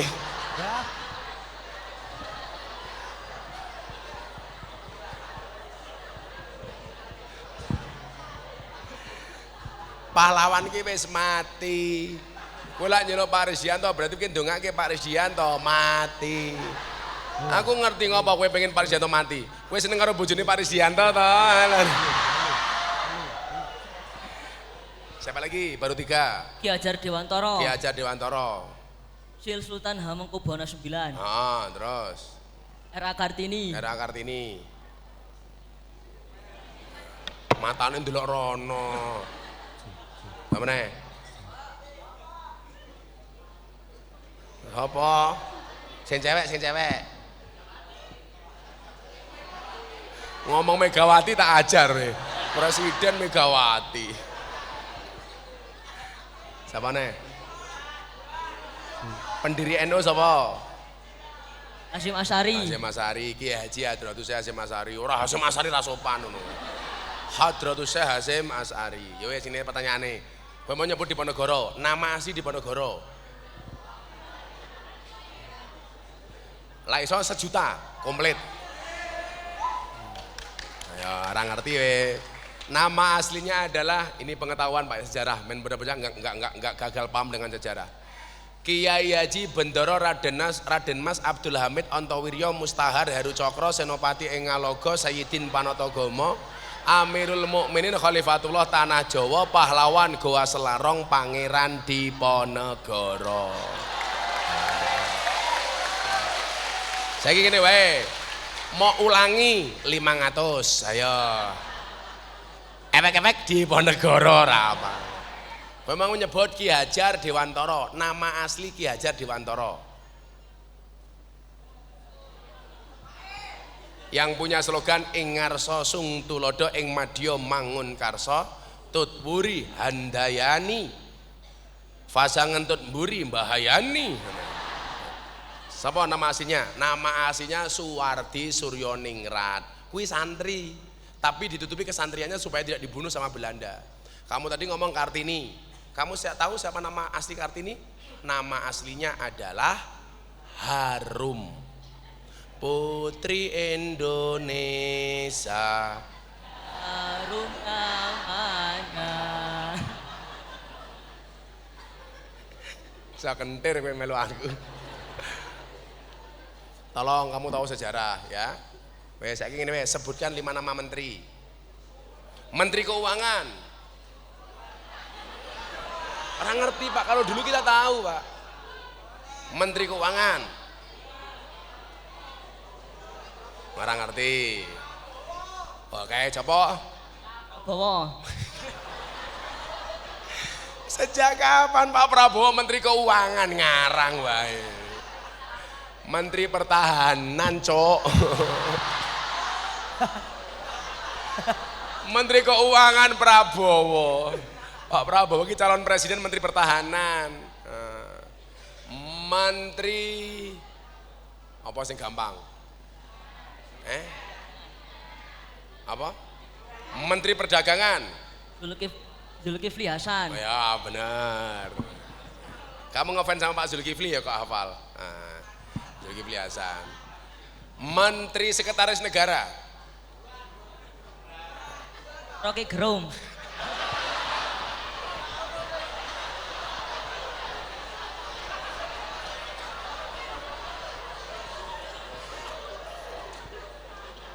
Menteri Sekretaris Negara Rocky Gerung diancuk apa? Rocky Gerung menteri. Pak Pratikno. Ki enake Pak pripun kowe iki, Bah? Aku esuk dadi menteri, aku dadi presiden, kowe dadekke menteri. Menteri Negara Urusan Khusus disingkat Menrakus. Wis rapal meneh. Wis, kowe maca Pancasila. Pancasila. Pancasila. Satu. Ketuhanan yang Maha Esa. Ketuhanan yang Maha Esa. Dua. Kemanusiaan yang adil dan beradab. Kemanusiaan yang adil dan beradab. Tiga. Persatuan Indonesia. Persatuan Indonesia. Empat. Kerakyatan yang dipimpin oleh hikmat kebijaksanaan. Kerakyatan yang dipimpin oleh hikmat dan kebijaksanaan. Dalam permusyawaratan perwakilan. Lima. Keadilan sosial bagi seluruh rakyat Indonesia. Keadilan sosial bagi seluruh rakyat Indonesia. Keadilan sosial. Kalau kamu tak kasih uang adil apa enggak? Kok bisa adil? Aku Sris Dianto nyangoni kowe njaluk duitku ya ora adil loh. Pertanyaannya bukan itu. Burung Garuda ke cowok apa cewek?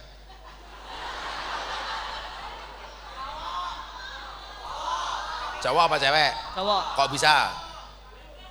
Nah benar cowok, kan burung goblok gitu lah. Sudah mbak Eka.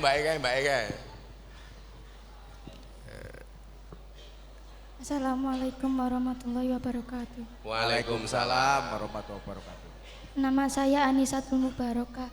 Siapa Dok? Anisatul Mubarokah. Anisatul Mubarokah. Anisatul, panggilannya Tul gitu ya. Piye Tul? Kowe kelas piro Tul?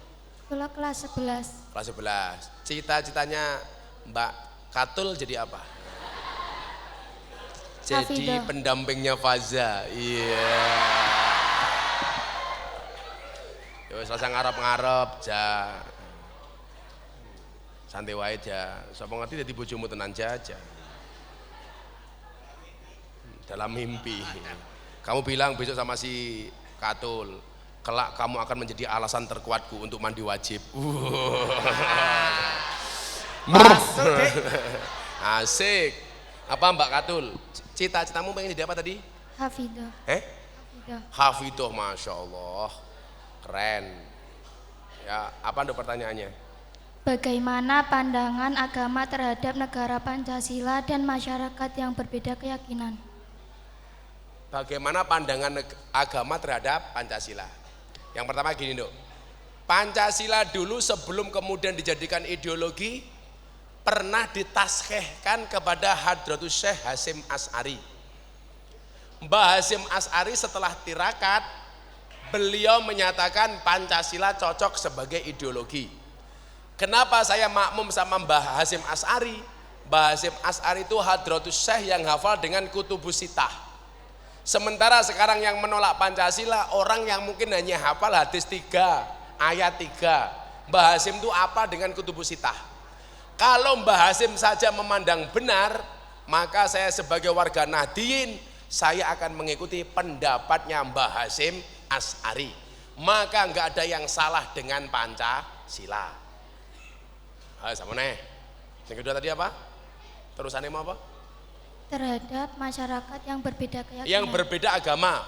Wala tasubbul ladina yad'una min dunillah fayasubbullah adwam bighairi ilm. Janganlah sekali-kali kamu menghina sesembahan di luar Allah, maka mereka akan menghina sesembahanmu melampaui batas dan tanpa ilmu. Kalau kamu pengen agamamu tidak dihina sama orang lain, maka jangan pernah kamu menghina agamanya orang lain. Kalau bahasanya Nabi apa? Janganlah seorang anak menghina bapaknya sendiri. Nabi ditanya, wahai Nabi, emangnya ada anak yang menghina bapaknya sendiri? Ada. Siapa? Seorang anak yang menghina bapaknya orang lain, maka anaknya orang lain berpotensi menghina bapaknya sendiri.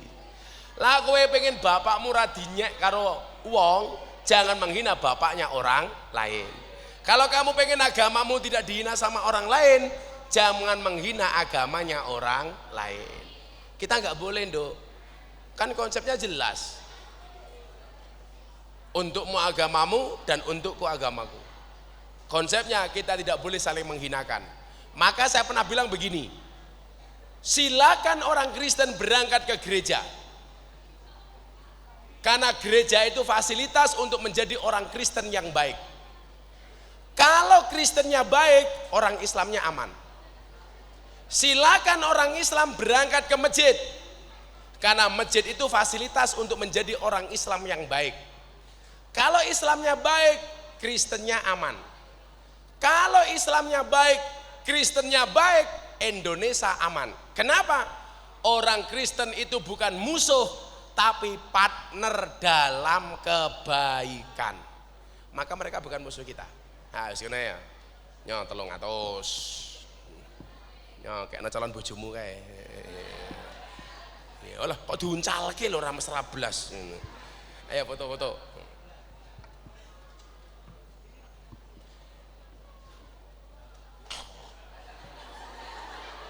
Jejer sana. Iya.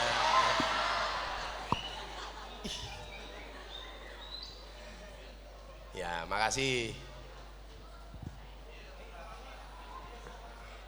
Mohon izin Pak Risdianto, Pak Muhammad Lutfi Anas, saya jam 12 harus meninggalkan tempat ini karena saya jam 2 ada ngaji di Pati Kota. Lanjut sampai nanti malam, besok pagi saya harus ke Jakarta. Tanggal 3 saya acara sama Mas Gibran di Solo, kayak gini juga di Balai Kota Solo. Yang jelas bahwa anak-anak sekalian, satu sajalah, wis melu gurumu. Guru NU insya Allah nggak akan pernah menyesatkan. Betul? Taatlah kepada guru-gurumu. Insya Allah kamu akan mendapatkan pelajaran dan pengajaran yang baik dari guru-gurumu. Terima kasih Pak Risdianto atas sambutannya. Sekali lagi tepuk tangan untuk MANO Pageruyung. Yuk sholawat sekali. Salatullah salamullah ala toha rasulillah. Salatullah salamullah ala yasin habibillah. Ala yasin habibillah. Tawassalna bismillah wabil hadi rasulillah wa kulli mujahidillah bi ahlil badri ya Allah bi ahlil badri ya Allah. Joko tingkir minumnya kopi, kopi ditanam di pinggir kali. Ayo berpikir tentang negeri ini, kalau bukan kita siapa lagi? Kalau bukan kita